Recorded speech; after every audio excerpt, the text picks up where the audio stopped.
கோவைனாலும் கொங்கு பகுதினாலும்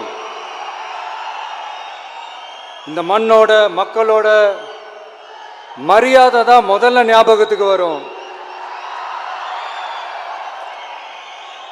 என் நெஞ்சில் குடியிருக்கும் என்னுடைய கோவை மக்களுக்கும்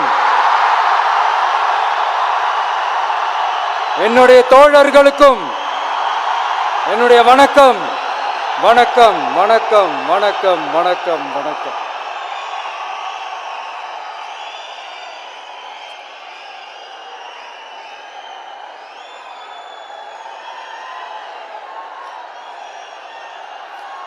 இந்த பூத் லெவல் ஏஜென்ட்ஸ் பயிற்சி பட்டறை பேர் தான் பயிற்சி பட்டறை. ஆனால் இங்கே ஏதோ வேற ஏதோ ஒரு பெரிய ஃபங்க்ஷன் நடக்கிற மாதிரி இருக்கு.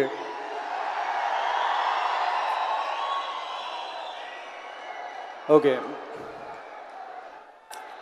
இந்த பூத் லெவல் ஏஜென்ட்ஸ் மீட் அப்படின்னாலே இது ஓட்டு சம்பந்தப்பட்டதாக தானே இருக்கும். ஆனால் என்னை பொறுத்த வரைக்கும் இது ஓட்டுக்காக மட்டுமே நடக்கிற ஒரு மீட் கிடையாது. என்னடா இவர் இப்படி சொல்லிட்டாரு அப்படின்னு நீங்கள் நினைக்கலாம். நம்ம தேர்தல் அரசியலில் தானே இருக்கோம், இவர் ஏன் இப்படி சொன்னார் அப்படின்னு உங்களுக்கு ஒரு கேள்வி வரலாம். அதில் தப்பு இல்லை. ஏன்னா ஆட்சி அதிகாரம்னாலே அது ஓட்டு சம்மந்தப்பட்டது தானே, இல்லைன்னு சொல்லலை. பட் நம்ம ஆட்சிக்கு வந்து நம்ம என்ன செய்ய போகிறோம், இது வரைக்கும் பண்ண மாதிரிலாம் நாம் பண்ண போகிறதில்லை. ஒன்று. ரெண்டாவது, நம்ம ஆட்சிக்கு வரணும்னு நினைக்கிறதே மக்களுக்காக தான், மக்களோட நலனுக்காக தான். இந்த பூத் லெவல் ஏஜென்ட்ஸ் பயிற்சி பட்டறையில் மக்கள்கிட்ட இருந்து எப்படி நம்ம ஓட்டு வாங்க போகிறோம் அப்படிங்கிறத பற்றி மட்டுமே பேச போகிற ஒரு பயிற்சி பட்டறை கிடையாது. அஃப்கோர்ஸ் அது முக்கியம்தான், நான் இல்லைன்னு சொல்லலை. அதையும் தாண்டி மக்களோட நம்ம எப்படி கனெக்டடாக இருக்க போகிறோம், மக்களோட மக்களாக எப்படி ஒன்றிணைய போகிறோம் அப்படிங்கிறத பற்றி டிஸ்கஸ் பண்ணுறதுக்காக தான், மெயினாக அதை பற்றி டிஸ்கஸ் பண்ணுறதுக்காக தான் இந்த பயிற்சி பட்டறை. சரிங்களா?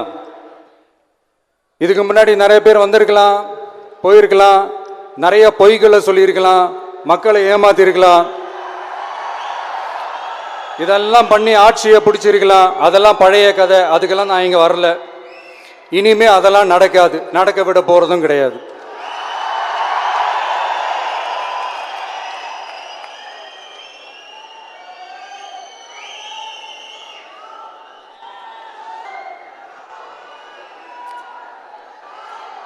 நம்ம கட்சி மேல மக்கள் கிட்ட ஒரு பெரிய நம்பிக்கையை கொண்டு வர போறதே தேர்தல் களப்பணியில பூத் லெவல் ஏஜென்ட்ஸ் ஆன நீங்க தான்.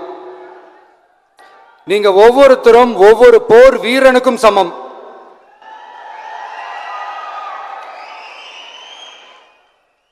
நம்ம ஏன் வந்திருக்கோம், எதுக்கு வந்திருக்கோம், எப்படிப்பட்ட ஒரு ஆட்சியை அமைக்க போறோங்கிறத மக்கள் கிட்ட கொண்டு போய் எடுத்து சொல்லுங்க.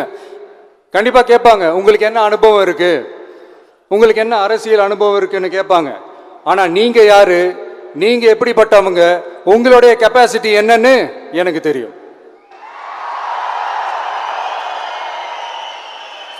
நம்ம கிட்ட என்ன இல்லை, மனசுல நேர்மை இருக்கு, கரைபடியாத அரசியல் செய்யணும்னு நம்பிக்கை இருக்கு, லட்சியம் இருக்கு, உழைக்கிறதுக்கு தெம்பு இருக்கு, பேசுறதுக்கு உண்மை இருக்கு, செயல்படுறதுக்கு திறமை இருக்கு, அர்ப்பணிப்பு குணம் இருக்கு, களம் ரெடியா இருக்கு. இதுக்கு மேல என்ன வேணும்? போய் கலக்குங்க, கான்பிடண்டா இருங்க, நல்லதே நடக்கும், வெற்றி நிச்சயம். மீண்டும் சந்திக்கும் வரை நன்றி, வணக்கம்.